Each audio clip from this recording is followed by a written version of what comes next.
Moçada, vamos continuar aí, né, nosso cronograma. Hoje a gente vai dar uma visão geral aqui sobre proteínas, né, na nutrição de ruminantes. Acho que é importante a gente começar falando um pouco das funções da proteína. Eu acho que talvez vocês já tenham visto isso em outras disciplinas, né? Lembrem desses conceitos, mas acho que são importantes a gente relembrar aqui. Então, primeira coisa, né, e funções talvez mais importantes aí, é que toda enzima é uma proteína. Nem toda proteína é uma enzima, mas toda enzima é uma proteína. Então, essa função enzimática, vamos dizer assim, né, de atividade catalítica. Fundamental a gente lembrar disso, né? Principalmente pensando no metabolismo aí de vacas leiteiras, não só pela intensidade desse metabolismo, mas pela velocidade que as coisas precisam acontecer.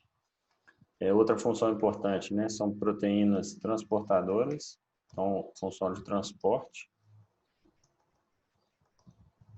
como por exemplo a albumina, né, e outras, hemoglobina e outras proteínas de transporte. Proteínas nutrientes, né, e de reserva, a gente poderia elencar também essa função.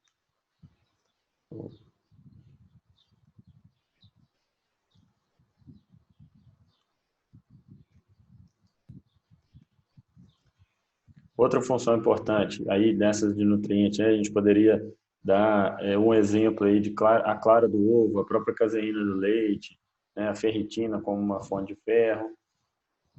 Proteínas contráteis, né, ou relacionadas aí a movimento. Então, por exemplo, actina, miosina, né, tubulina, todas envolvidas no sistema músculo-esquelético. Né? Proteínas estruturais. Então, aí que a gente poderia, né, exemplificar aí, como, por exemplo, colágeno, componentes de cartilagem, de tendão, pele, a própria elastina, né, nos tendões, a própria queratina envolvida aí nos tecidos córneos, né, principalmente casco, pelo, chifres, né, e outros tecidos que têm essa formação de queratina. Então, são exemplos aí de proteínas estruturais. Né? Além dessas, a gente ainda pode ter proteínas de defesa, né? Então as imunoglobulinas, né? O próprio fibrinogênio, trombinas. Então, N exemplos aí de proteínas envolvidas, né? nos sistemas de defesa. Outra função importante são as proteínas reguladoras. Como exemplo, aí a gente pode ter, por exemplo, a própria insulina, hormônio do crescimento, a calcitonina, são proteínas aí que trabalham, né, que são, no caso da insulina, por exemplo, é um hormônio, é um hormônio proteico, né, chega a desempenhar aí talvez uma das funções mais importantes no metabolismo dos ruminantes. E eu acho que, por fim, a gente pode lembrar aqui, né, das funções de transmissão de material genético. Então, o DNA aí como uma cadeia complexa de proteína, né, sendo o grande carreador, né, de transmissão de material genético. Bom, quando a gente pensa, né, no metabolismo, e não o metabolismo intracelular propriamente dito, da proteína nos animais, mas a gente tem uma visão mais macro, né, desse metabolismo, começando principalmente pela digestão. Né? Se a gente pegar aí a digestão como um primeiro processo metabólico, a gente vai ter, né, a redução da proteína até sua menor molécula, que é o aminoácido. Tá? No caso da digestão. No caso da fermentação, a gente vai ter redução da proteína até quase que o nitrogênio mesmo.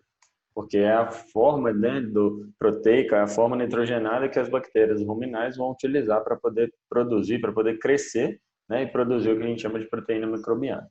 Tá? Tá? Bom, esses aminoácidos, como a menor molécula, né, de uma proteína, eles têm uma composição meio padrão, né? Eles têm uma estrutura básica, né, que todo aminoácido tem, e que ela é modificada, né, na ramificação ou na cadeia que a gente chama de radical. Então, todo aminoácido ele tem um carbono central ligado a um hidrogênio, ligado a um COH, ligado a um NH2 ou NH3, dependendo de como a gente vai ver essa estrutura, ligado a um radical. Tá? E o que vai diferenciar, na maioria das vezes, né, esses aminoácidos é o radical. É o que vai fazer uma estrutura ou uma molécula ser diferente da outra. Né? À medida que esses aminoácidos eles têm funções, eles têm estruturas diferentes, eles vão, né, se ligando. Então, uma proteína, uma molécula de proteína, né, ela é composta de uma sequência de vários aminoácidos. Então, quando esses aminoácidos eles vão se ligando e cada proteína tem a sua sequência específica, né, ela é definida no momento da transcrição, no momento da produção dessa proteína, né, da síntese dessa proteína, ela tem ali uma cadeia de aminoácidos específica, o que vai definir a forma e a função dessa proteína à medida que ela vai ficando, que ela vai se tornando mais complexa. Tá? Então, basicamente, se a gente voltar na unidade principal, na menor unidade dessa cadeia, né, peptídica, essa cadeia de proteína, a gente volta lá na molécula de aminoácido e cada aminoácido vai ter o seu radical e esse radical é o que vai definir a função, é o que vai definir, né, que aquele aminoácido é aquele aminoácido de fato. Tá? Só relembrando aí alguns tópicos da bioquímica, que com certeza vocês já viram isso com muita clareza lá. Se não viram, acho que vale a pena dar uma revisada lá no material da bioquímica. Bom, na nutrição de ruminantes, a gente tem um negócio, na nutrição geral, né, de todas as espécies, mas de ruminantes a gente avalia isso nos experimentos de digestibilidade, nos experimentos da nutrição, que é o que a gente chama de balanço de nitrogênio. Tá? Esse balanço de nitrogênio, ele vai definir para a gente, né, qual que é a relação de consumo de nitrogênio menos perdas fecais menos perdas urinárias. E se esse resultado é positivo, isso indica que o nosso animal, ou que aquele indivíduo, naquela dieta, naquele cenário, ele está, via de regra, com um resultado, ou seja de ganho de peso, seja de aumento de produção, tá? Na maioria das vezes é de ganho de peso. Então, quando essa conta está positiva, esse animal está em uma situação de ganho. E quando essa conta está negativa,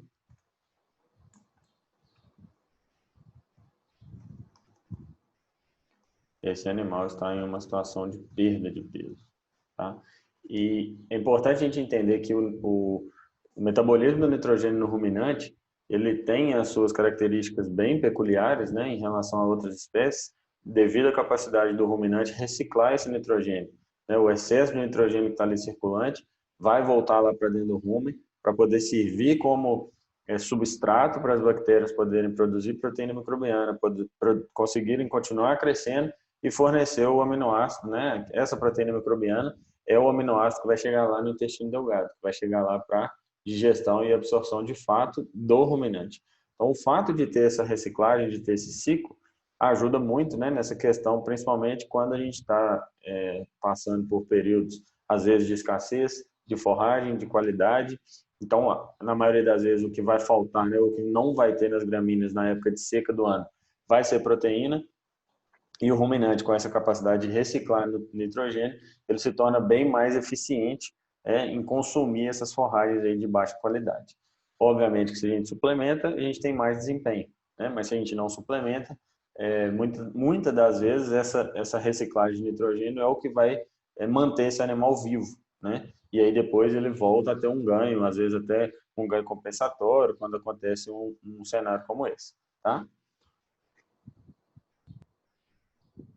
Bom, quero mostrar para vocês aqui, né, que quando a gente está falando de proteína na dieta de ruminante, a gente acaba trabalhando com o termo proteína bruta. E proteína bruta nem sempre, né, acho que a gente já discutiu isso em outros momentos, nem sempre é o melhor índice, vamos dizer assim, a melhor classificação para a gente poder trabalhar a proteína. Por quê? Porque independente de qual a composição dessa proteína, a proteína bruta, ela mede para a gente, né, a quantidade de nitrogênio que contém naquele alimento e multiplica essa quantidade de nitrogênio por 6,25. Então, independente se é um ácido nucleico, se é um peptídeo, se é um aminoácido, né, são fontes aí de proteína verdadeira, ou se são fontes de nitrogênio não proteico, essa proteína bruta, essa análise de proteína bruta, ela simplesmente pega todo esse pacote, coloca isso como se fosse tudo a mesma coisa, né, porque ela só traz para a gente o valor de nitrogênio multiplicado por 6,25. Esse fator de correção 6,25 ele vem da quantidade de nitrogênio que tem na proteína do milho. Então, se a gente pegar 100% da proteína do milho, ela tem em média 16% de nitrogênio, tá? E aí, se a gente dividir 100 por 16, a gente chega em 6,25. Então, esse fator ele é muito criticado, né, na nutrição, porque ele vem de um alimento que não é um alimento proteico, né? Só que, ao mesmo tempo, se a gente fosse ter, né, esse fator de correção para cada alimento, a gente precisaria de ter um banco de dados, né, com essas análises, e seria mais um fator de complicação, seria mais um fator para a gente poder corrigir a proteína dos alimentos, né? Mas esse talvez seria o mundo mais próximo do ideal. Como a gente não tem o mundo ideal, a gente trabalha mais com um padrão, né? E é esse padrão de 6,25, tá? Então, essa é a análise que a gente vai ter do alimento. Esse é o dado que a gente vai usar, por exemplo, para formular uma dieta, né? Enquanto que a exigência do ruminante, principalmente se a gente pegar aí no NRC 2001, se a gente pegar programas de formulação que utilizam como base o NRC, ele vai dar lá para a gente um dado, né, de exigência de proteína metabolizável. O que é essa proteína metabolizável? É a proteína que literalmente está chegando lá no intestino para poder ser digerida e poder ser transformada em aminoácido para ser absorvida pelo ruminante, pela vaca, pelo indivíduo. Então, essa proteína metabolizável ela é a soma da proteína que é microbiana, né, que é produzida ali no rumen e chega lá no intestino delgado. Ela a proteína, parte da proteína da dieta, que é o que a gente chama de PNDR, que é a proteína que não vai ser degradada no rumen, ela vai passar direto e vai chegar lá no intestino delgado também para a digestão, e a proteína endógena, né, que a gente chama, que é a proteína de descamação, a proteína celular, que vai desprender ali daquele ambiente de rumen, retículo, omaso, né, o próprio abomaso, e vai chegar até o intestino também para ser digerido. Essa fração é a menor de todas, né? A grande responsável aí, a maioria dessa proteína vai chegar da proteína microbiana, e daí a gente já acende uma luz amarela, que é focar sempre em maximizar a produção de proteína microbiana. Isso é fundamental, porque já que ela é a grande fonte de proteína do ruminante, ela é a que vai trazer o maior número de proteína, né? A maior quantidade de proteína para a digestão. O foco tem que ser sempre aumentar ou melhorar, otimizar a fermentação de produção de proteína microbiana. E quando essa produção de proteína microbiana não é suficiente, aí sim a gente entra, né, ou a gente lança a mão de alguma estratégia de PNDR a mais, às vezes, quando é necessário, né? Mas se a gente está formulando, por exemplo, num software, se a gente pega aí um NRC, ele tem lá os parâmetros, né? Se aquilo ali está sendo um limitante ou não. Via de regra, a gente vai trabalhar aí próximo de 100 gramas a mais, né? Entre 90, 110, 120 gramas a mais do que a exigência de PNDR da vaca, tá? A PNDR, normalmente a gente não vai trabalhar com ela tão a mais assim, mas um pouco a mais do que o programa pede, normalmente a gente acaba colocando, né? E aí a gente vai ajustando, se aquilo ali vai ser um limitante, se não vai ser um limitante. E aí daí também é importante a gente já fazer um link lá com a composição de alimentos, né? Qual tipo de alimento que eu coloco na dieta, o que eu tiro da dieta que vai mexer nessa questão da proteína. Porque lembrem, os alimentos eles são veículos de nutrientes. Então, se eu preciso aumentar ou reduzir determinado nutriente, eu tenho que estar ciente de qual alimento eu vou tirar que vai interferir mais em qual desses nutrientes ou qual dessas variáveis aí que a gente está olhando, tá? Isso é fundamental para a gente formular uma boa dieta. Então, a gente pode basicamente dividir, né, essa proteína verdadeira da dieta em PDR e PNDR. Então, essa PDR seria a proteína degradável no rumen, né? Então, proteína degradável no rumen. A PNDR, proteína não degradável no rumen. O que significa uma PDR o que acontece, né? Quando essa fração de PDR chega no rumen, ela vai ser prontamente fermentada. Então, ela vai se transformar em aminoácidos, em peptídeos menores, dipeptídeos, tripeptídeos, talvez no máximo, e componentes nitrogenados mesmo. Elas vão ser reduzidas até a menor molécula, até a amônia, tá? E aí, esse nitrogênio, né, que está sendo disponibilizado ali no ambiente ruminal, ele vai ser utilizado pelas bactérias. A gente tem aí cerca de 80% da microflora, né, principalmente bactérias, que são capazes de crescer ou que são capazes de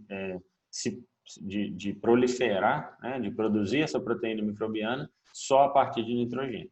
Tem alguns grupos específicos que precisam de aminoácido, que precisam de algum peptídeo, né, mas só a própria amônia é quase que suficiente para poder já sustentar, vamos dizer assim, minimamente ali uma produção de proteína microbiana.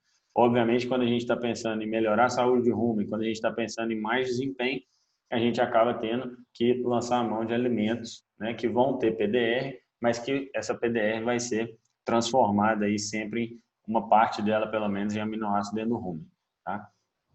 Então, esse nitrogênio dentro do rumen, ele vai virar proteína microbiana, e essa proteína microbiana é o que vai suprir, vamos dizer assim, a grande maioria, né, da exigência de proteína de uma vaca leiteira ou de qualquer outro ruminante. Se a gente pensar em lugar de corte, se a gente pensar em pequenos ruminantes, né, a proteína microbiana é a grande fonte que vai chegar lá no intestino delgado, né? Para que isso aqui aconteça, gente, é fundamental que a gente tenha matéria orgânica fermentada no rumen, né? A gente fala muito, a gente vê muito essa questão do sincronismo, da degradação da proteína com o carboidrato de fermentação mais rápida, né, com a presença de algum tipo de CNF dentro do rumen, e de fato isso é necessário, né? Só que nós não estamos pensando só naquele sincronismo teórico. Se eu uso uma proteína de alta degradabilidade, eu tenho também que usar um carboidrato de alta degradabilidade. Isso naturalmente vai acabar acontecendo, né? Porque a gente já viu que os alimentos eles têm as frações deles naturalmente.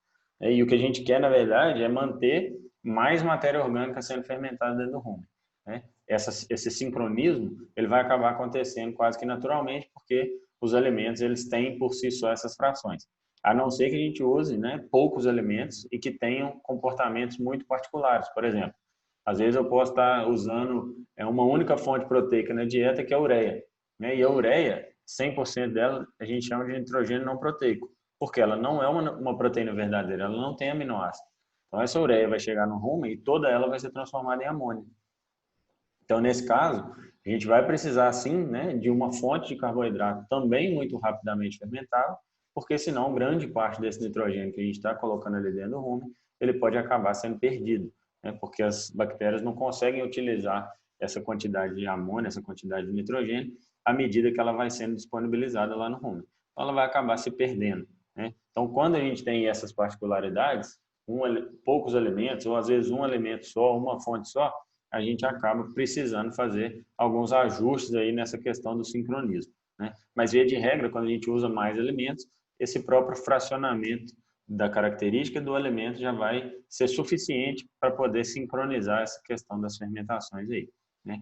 E a gente tem como, né? Tem indicadores aí de monitoramento que a gente consegue saber se está faltando, se está sobrando alguma coisa, principalmente nessa relação de proteína e de carboidrato dentro do rumen. Aqui, ó, só para vocês terem uma ideia, né, como é que funciona isso de forma resumida. Esse triângulo grande aqui está representando a proteína da dieta. Então, parte dessa proteína da dieta ela é proteína verdadeira, então ela é fonte de aminoácidos, tá? E parte dessa proteína da dieta é o que a gente chama de nitrogênio não proteico. Então, isso aqui a gente está simulando uma fração proteica de uma dieta que tem, por exemplo, parte de nitrogênio não proteico que pode vir de forragens jovens, tá? Ou pode ser a própria ureia, e a proteína verdadeira, as outras frações da proteína do alimento, né? Então, pode ser uma proteína que vai ser degradável no rumen ou que não vai ser degradável no rumen. Então, quando a gente pensa, vamos ver o que acontece com cada uma dessas frações aqui. O nitrogênio não proteico ele é prontamente fermentado dentro do rumen. Então, rapidamente ele vai ser transformado em amônia, tá? E a proteína verdadeira, parte dessa proteína verdadeira também vai ser degradada no rumen, que a gente já falou, é o que a gente chama de PDR, tá? Então, se eu tenho um alimento que tem mais fração de PDR, mais nitrogênio eu disponibilizo no rumen. Se eu tenho um alimento que tem mais fração de PNDR, menos nitrogênio eu disponibilizo no rumen e mais aminoácido, teoricamente, está chegando, ou mais proteína, né? Está chegando para ser absorvida ou digerida, né? Prontamente lá no intestino delgado. Tá? Então, aqui nós estamos falando da chegada no intestino delgado. Então, beleza. Se a gente sabe que isso aqui varia, né, em função da composição do alimento, a gente sabe que a gente pode usar alimentos diferentes, né, se a gente quiser objetivos, ou se a gente tiver objetivos diferentes. Beleza. Só que uma coisa que precisa ficar clara aqui é que essas relações de PDR e PNDR quase que naturalmente vão se alterar também. Em função de quê? Em função da taxa de passagem.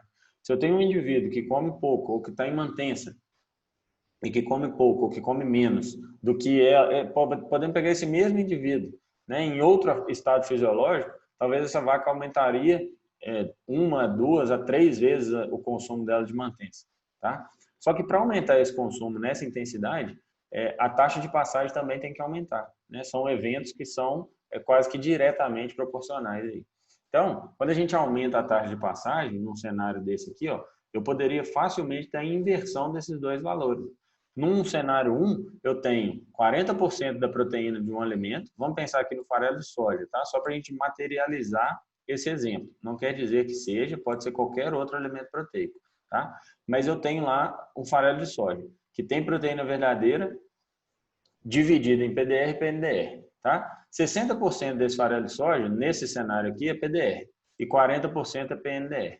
Tá? Só que esse mesmo farelo de soja está sendo fornecido para uma vaca que tem taxa de passagem maior. O que significa taxa de passagem maior, gente? Maior velocidade de escape, de saída do rumen.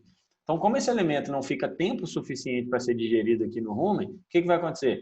A gente pode ter uma inversão dessas taxas aqui. Ó. Então, em alta taxa de passagem, eu tenho um farelo de soja com 60% de PNDR e 40% de PDR. Tá? Então, quando a gente está formulando, é importante a gente estar atento a esses detalhes, né?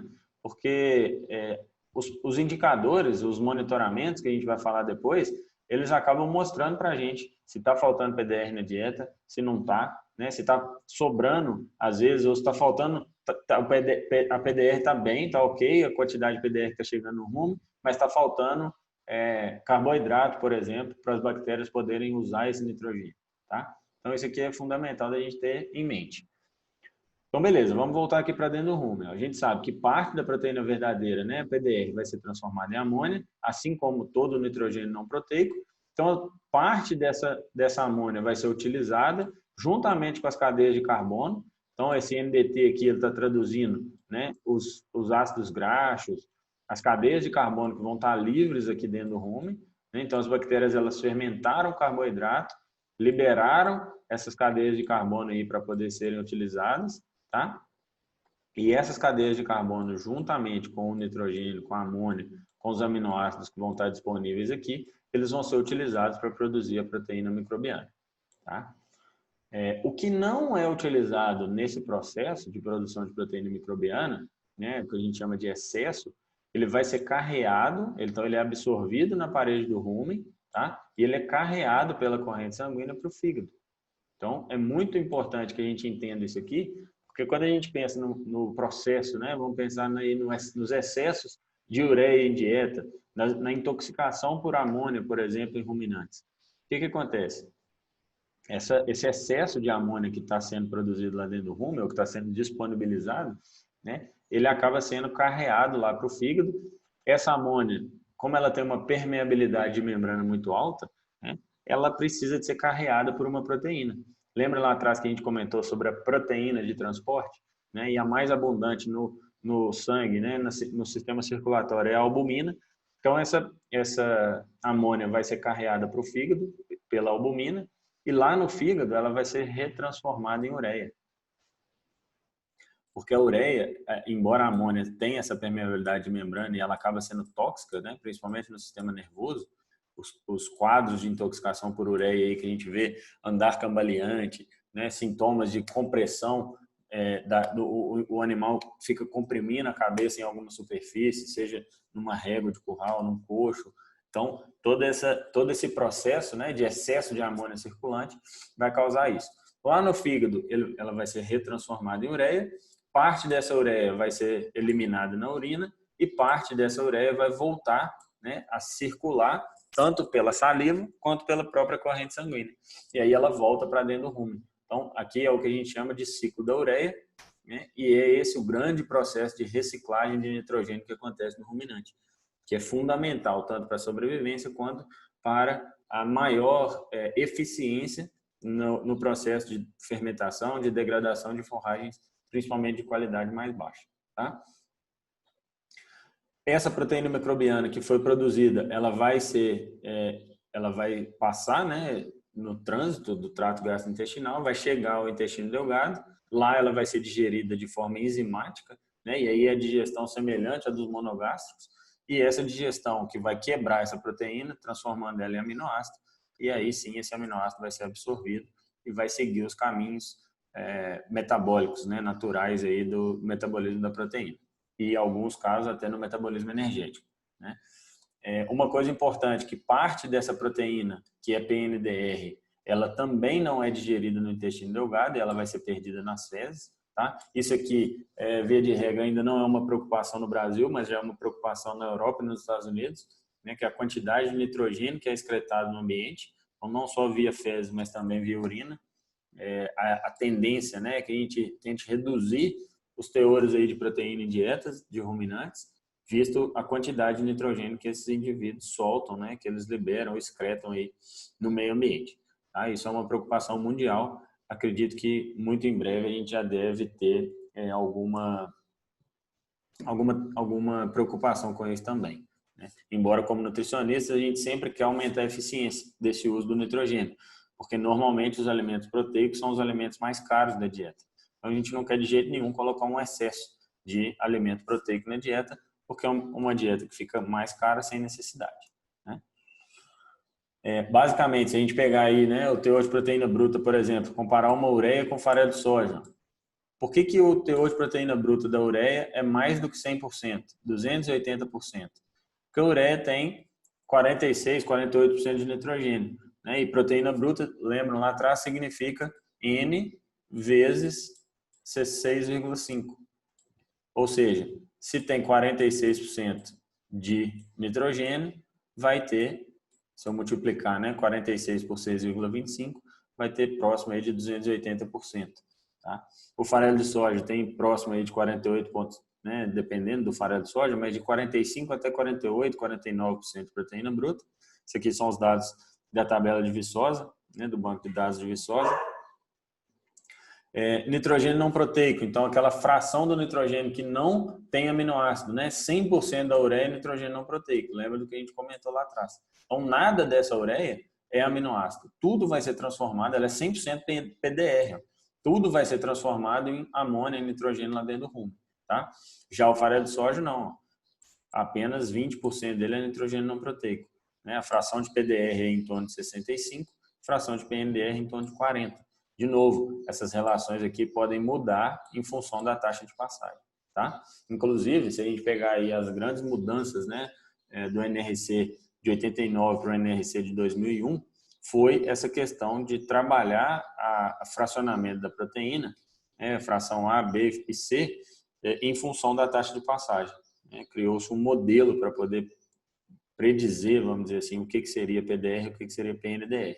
Então, quando a gente está formulando a dieta pela NRC, por exemplo, em 2001, a gente acaba tendo esses cálculos, né? O NRC tem lá embutido nele os cálculos do que é a PDR, o que é PNDR, em função do consumo dos animais, em função do estágio fisiológico e assim por diante, tá? Aqui só para a gente entender, né, o que a gente teria de sincronismo, vamos dizer assim, quando a gente tem uma fração A do alimento, que é aquela fração rapidamente, prontamente degradada no rumen, né? Uma fração B, que é uma fração que também vai ser quase que na sua totalidade degradada no rumen, um pouco mais lenta que essa fração A, mas ainda muito, muito rápida, tá? E a fração B2, que seria uma fração mais lentamente degradada no rumen, algo mais relacionado com a degradação de fibra, né, de carboidratos fibrosos, tá? E a tendência é que a gente sempre mantenha um nível mínimo, né, de amônia dentro do rumen. Por quê? Porque há essa reciclagem de nitrogênio, então é um substrato que, como ele é totalmente, ele influencia de forma direta essa questão da proteína microbiana, ele é fundamental que sempre tenha um pouco de nitrogênio ali para poder ser utilizado, tá? E lembrando, isso aqui é um sincronismo que a gente fala que ele é teórico, mas ele deve acontecer para a gente ter sempre matéria orgânica fermentada lá no rumen. Se a gente pegar essas curvas, a gente está falando aqui de horas pós-alimentação, ó. Então, entre um trato e outro, vamos pensar aí que a gente tem aproximadamente 12 horas num sistema onde a gente tem 2 tratos, tá? Então, logo aqui, ó, eu já teria mais uma outra curva mais alta dessa de carboidrato e proteína, né? E mais uma outra curva com um material um pouco mais lentamente degradado e mais uma outra curva com a degradação mais lenta. Então, embora a gente tenha essa variação entre os alimentos, o que a gente quer é manter sempre matéria orgânica sendo fermentada aqui durante as 24 horas, o tempo inteiro. Bom, se a gente então dividir, né, o que é essa proteína metabolizável, só para a gente relembrar, a gente vai ter aí proteína microbiana, a fração de PNDR e a proteína endógena, né? Dentre essas, a proteína microbiana é a principal fonte de proteína metabolizável, tá? Então, em vacas de alta produção, ela corresponde de 45% a 55%. Em vacas de média ou vacas que estão em sistemas de pastejo um pouco menos intensificados, ela pode representar aí quase que até 70% da proteína microbiana. Então, se ela é a grande maioria, se ela é a grande quantidade que vai chegar lá dentro lá no intestino para ser digerido, a gente precisa maximizar essa produção de proteína microbiana. É fundamental que a gente faça isso para ter desempenho, né? Lembrando que a exigência da vaca ela é sempre em aminoácido, então quando a gente fala de proteína bruta, né, proteína metabolizável, etc., a gente tem que estar pensando o que está chegando de aminoácido lá no intestino da vaca, né? Tem vários trabalhos aí testando o fornecimento de aminoácidos protegidos, né, que passariam pela digestão, pela fermentação ruminal para chegar na digestão do intestino delgado, né? Os resultados eles são muito controversos, mas aparentemente em dietas com teores de proteína mais baixo há uma tendência de benefício, vamos dizer assim, de usar aminoácidos nas dietas. E em outros casos também de vacas de alta produção, com exigências maiores, né, a gente acaba precisando lançar a mão de outras estratégias, de tecnologias mais modernas, vamos dizer assim, para que a gente consiga manter saúde de rumen e consiga manter o desempenho alto, né, numa alta intensidade, como esses animais exigem, tá? Essa exigência, né, que a gente tanto fala, ela reflete o que é o produto final. Então, num animal que está em mantença, obviamente que a exigência é menor, né? Os animais aí de corte, a exigência de aminoácido ela vai ser muito semelhante ao que o animal precisa para produzir tecido muscular, para produzir carne, né? A produção de leite é a mesma coisa. A reprodução tem os seus aminoácidos específicos ou principais que vão estar envolvidos ali, né, no desenvolvimento de tecidos, no próprio processo de desenvolvimento de folículos, oócitos, ovulação, produção formação de corpo lúteo. Então, todos esses processos metabólicos, né, individuais ali em cada tecido, eles vão ter as suas exigências naturais de aminoácidos. Se a gente pegar aí o que o NRC traz para a gente, né, em termos de limitações ou de aminoácidos mais importantes, a metionina e a lisina seriam os 2 primeiros limitantes, tá? E é importante a gente lembrar aqui o que é esse conceito de aminoácido limitante. Quando uma célula, né, ela vai sintetizar uma proteína, todos os aminoácidos que vão ser utilizados nessa síntese, eles precisam estar ali no citoplasma. Se falta algum aminoácido, esse aminoácido que faltou se torna o primeiro limitante, tá? Se falta o segundo, aquele se torna o segundo limitante e assim por diante. Nas dietas, né, o que a gente deve preconizar em relação aos aminoácidos, principalmente lisina e metionina, é uma relação de 3:1, tá? A gente vai ver o porquê disso. Se a gente pegar aqui, ó, o que a gente tem? TM aqui é tecido muscular, tá? E leite. Se a gente pegar esses dois, né, a gente vai ver uma relação de 16 de lisina para 5 de metionina. Então, aquela relação lá que a gente comentou de 3:1. assim também acontece no leite, né? E se a gente pegar a bactéria, né, que é a grande quantidade ou o grande fornecedor de aminoácido para o ruminante, olha para vocês verem a relação de lisina e metionina deles, né? Além de suprir as exigências, né, suprir as demandas dos dois aminoácidos talvez mais importantes aí, né, além da treonina, por exemplo, né, leucina, se a gente pegar quase que a composição dos tecidos e a composição da proteína microbiana, ela quase que bate, ela quase que fecha as exigências de todos os aminoácidos, né, tanto para leite quanto para carne. E diferente dos alimentos, né? Por quê? Porque o que a gente precisa entender? Que nem sempre a gente vai ter, em um alimento só, essa relação perfeita. Então aqui, ó, silagem de milho, 7,5 de lisina para 4 de metionina, o próprio milho, né, 7 de lisina para 5 de metionina, o sorgo 5,6 para 4,3, o farelo de algodão 9,6 para 3,8, o farelo de soja 13,7 para 3. Por que a gente fala que, por exemplo, o milho e o farelo de soja, eles formam um casamento muito bom? Porque o farelo de soja ele tem muita lisina e o milho tem uma quantidade maior de metionina. Então, quando a gente formula a dieta, né, o alimento final que está sendo ingerido ali por aquele indivíduo, ele acaba tendo relações interessantes, né? Mas dificilmente quando a gente coloca um alimento só, como eu comentei lá atrás, a gente acaba precisando fazer muito ajuste, porque com um alimento só fica quase que impossível a gente balancear a exigência dos indivíduos. Balancear a dieta para suprir a exigência, né? Bom, tem alguns dados aí de trabalhos, né, que autores, os mais conceituados aí em relação à proteína em ruminantes, esses trabalhos trazem alguns números aí de níveis mínimos de amônia no rumen, em torno aí de 5 miligramas por decilitro, tá? É um indicador, né, onde a gente precisaria, esse nível mínimo, né, nós estamos falando de quê? Nós estamos falando do mínimo suficiente, né, para que haja alguma produção de proteína microbiana. Se a gente pensar aí na dieta, né, a gente tem vários dados aí, muito se discute sobre isso, mas seria em torno de 6 a 7% da dieta, né? A gente precisaria de ter, em termos de proteína bruta, para poder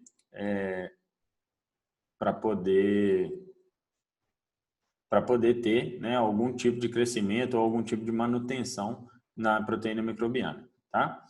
Quando a gente pega dietas aí de pasto, né, principalmente escassez de qualidade, épocas de inverno, né, na região do Brasil Central, é difícil manter esses níveis, né? Não é à toa que os animais perdem peso. Então lembra lá do balanço negativo de nitrogênio quando os animais estão perdendo peso, né? Isso acontece muito porque as dietas não têm a quantidade de proteína necessária, tá?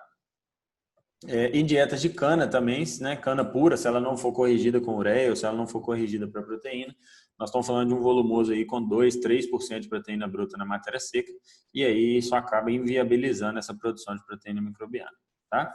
Lembrando que essas concentrações de amônia aí podem variar de 1 a 40 miligramas por decilitro, né? E se a gente quiser maximizar a síntese de proteína microbiana, a gente precisa trabalhar aí com níveis próximos de 20 miligramas de amônia, de nitrogênio por decilitro dentro do rumen, tá? Seriam os momentos ou os cenários aí onde a gente teria o máximo de síntese de proteína microbiana.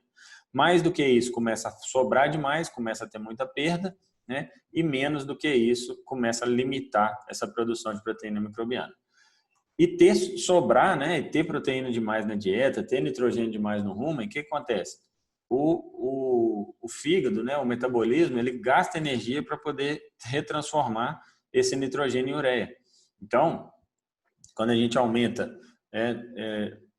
em torno de 4 miligramas por decilitro no plasma, né, isso significa que o fígado, né, o metabolismo energético, ele tem que gastar em torno de 7 quilocalorias para poder jogar esse excesso de nitrogênio fora, né, e isso representa em torno de 1,5 litro de leite, que essa energia poderia estar virando leite, ou uma perda, né, ou um custo energético aí em torno de 200 gramas de gordura corporal, de reserva corporal, tá? Quando isso aqui é muito intenso, né, e às vezes isso se intensifica ainda mais num processo de balanço energético negativo, por exemplo, o indivíduo começa a ter, inclusive, balanço negativo proteico, né, começa a mobilizar material porque começa a mobilizar musculatura, porque precisa excretar nitrogênio, falta energia, então entra aí no processo, né, do metabolismo energético os aminoácidos neoglicogênicos, né? O indivíduo começa a ter que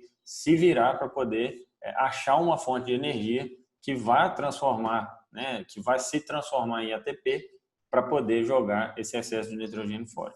Então, alguns cuidados que a gente precisa de ter, tá? Outros problemas, né? Outras situações que a gente percebe com excesso de nitrogênio na dieta, né? Níveis sanguíneos aí acima de 20 miligramas por decilitro de ureia, a gente já começa a ter problemas na reprodução, a gente começa a ter alteração da atividade folicular, então retorno da atividade ovariana, esse AOLC aí, atividade ovariana luteal cíclica, então a gente já começa a ter problemas, né, na ovulação dos animais, na qualidade de oócito, porque se a gente pensa no fluido folicular, tudo que está em excesso no plasma, ele acaba estando também em excesso dentro do fluido folicular, que é a estrutura que vai ser, que vai ovular, né, o folículo, que vai liberar o oócito ali no momento da ovulação. E essas células foliculares, essas células que estavam ali, né, em torno, ou que formavam essa estrutura do folículo, então, tanto as células da teca quanto as células da granulosa, elas serão as células luteais, elas vão ser responsáveis pela formação, pela estrutura do corpo lúteo. Então, se a gente tem já, enquanto folículo, células ruins, né, em função do excesso de nitrogênio, a gente acaba também tendo um corpo lúteo de pior qualidade. E esse corpo lúteo de pior qualidade produz menos progesterona e a gente começa a ter redução nos índices reprodutivos, principalmente em função da maior absorção embrionária que acontece nesses animais, tá? Além disso, né, esse nitrogênio que ele também interfere no próprio ambiente uterino, né, na sobrevivência do embrião, na sobrevivência do espermatozoide, e na própria nidação do embrião, né, dentro no endométrio. Então, isso também acontece porque o próprio pH, a própria situação ali dentro do útero vai ser modificada, né, em função desse excesso de nitrogênio. E, como eu disse, em alguns casos a gente vai potencializar esse balanço energético negativo, porque a energia que o indivíduo poderia estar utilizando para produzir ou para não ter um balanço energético negativo tão intenso, ela acaba usando para poder jogar nitrogênio fora, né? Principalmente esse nitrogênio em excesso. Então, basicamente, o que a gente tem aí de recomendações, vamos dizer assim, né, em termos de proteína na matéria seca, proteína bruta. Então, para bezerras, a gente vai trabalhar aí próximo de 19, 20%, né? E aí aqui, gente, obviamente que é um norte, são dados, né, que a gente tem do NRC principalmente, mas tem muito trabalho mais atual, tá? Tem muito experimento que vem sendo feito, principalmente nessa área de criação de bezerras, né? Eu acho que é fundamental, importante aí, para quem quiser aprofundar nisso, né, dá uma olhada aí nos materiais da Alta, principalmente, tem muita coisa legal aí, né, profissionais excelentes envolvidos aí, tanto nos experimentos, na condução dos trabalhos de criação de bezerras. Novilha, se a gente pegar aí, vamos pensar aí num momento de pós-desmama até o que a gente chama de recria 1, né, até esses animais entrarem ali num próximo passo para chegarem de fato a serem trabalhados na reprodução ou já entrarem num período de maturidade um pouco mais avançado. Então, a gente trabalharia aí com dietas próximas de 15 a 17, lembrando que esses animais estão em franco crescimento, né? Então precisam de fazer tecido muscular, precisam de desenvolver a estrutura corporal, tá? Novilhas aí entre 230 e 360, né? Já entrando nessas fases para serem trabalhadas já na reprodução e assim por diante, próximo aí dos 330, 340 quilos. Então, já cai um pouco mais, né? A exigência de proteína já não é tão alta. O que vocês podem perceber é que essa exigência de proteína com a exigência de energia, ela tende a ir invertendo à medida que a composição de ganho do animal vai mudando. Então, enquanto está tendo muito crescimento de tendão, ligamentos, tecido muscular, a gente tem uma exigência de proteína mais alta e à medida que esses animais vão mudando a curva de crescimento, vão mudando a composição do ganho, essa exigência de proteína tende a ser menor, né? E aumenta-se, então, a exigência de energia, tá? Novilhas aí acima de 360 quilos, a gente trabalha com ainda menos proteína bruta, né? Vacas no período de transição em torno de 12%, e aí obviamente vai depender dos alimentos que a gente trabalha, dificilmente a gente consegue manter nesses níveis, né? A gente quase que sempre vai trabalhar aí mais próximo dos 14, 15% de proteína bruta, tá? Então, para novilhas no período de transição, esses 14, 15. Vacas em lactação, a gente já vai mais próximo de 16 a 17, tá? E vacas no terço médio, normalmente essa exigência é um pouco menor. Então, isso aí são dados que o NRC de 2001 traz para a gente. De novo, isso aqui é só um norte, tá? A gente, como nutricionista, a gente pode sim modificar isso, pode fazer testes, né? Desde que a gente entenda qual o custo-benefício daquele teste, qual o custo-benefício dessa tentativa de melhora ou não. Então, se estiver trabalhando com níveis um pouco mais baixos, né, de proteína bruta, e aí eu posso, por exemplo, testar a inclusão de aminoácido, no caso de vacas de alta produção, quando o custo-benefício da inclusão de um alimento ou de um ingrediente compensar, né, a gente nunca vai fazer isso da nossa cabeça, precisa fazer conta, tá? Acho que a gente já comentou em outras oportunidades aí um indicador importantíssimo, né, que a gente precisa ter naturalmente, a gente chama de receita sobre custo alimentar. Então, se eu estou incluindo um ingrediente na dieta, quanto é que ele me custa? E quanto que ele vai me gerar a mais de receita? Né? Ou se eu estou substituindo, quanto é que ele custa a mais ou a menos? Quanto é que ele vai me gerar a mais ou menos de leite? Então, essas contas têm que estar muito claras, né? Enquanto nutricionistas, enquanto a gente está formulando qualquer tipo de dieta, tá? Tem bastante material disso aí disponível. Acho que é importante, né, na formação de vocês, darem continuidade aí nesses estudos, porque são fundamentais, principalmente para quem vai trabalhar na área de ruminantes, para quem vai trabalhar na área de formulação, tá?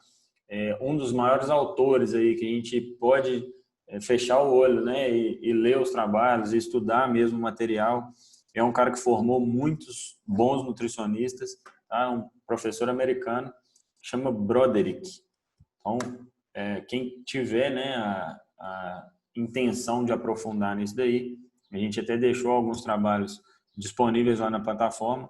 Continuem os estudos, tá? Aprofundem no assunto. Se tiverem dúvidas, mandem para a gente, que a gente está à disposição. Vamos responder o mais rápido possível, tá? Não só na plataforma, mas nos grupos também. Beleza? Então, nos vemos na próxima aula. Fiquem com Deus.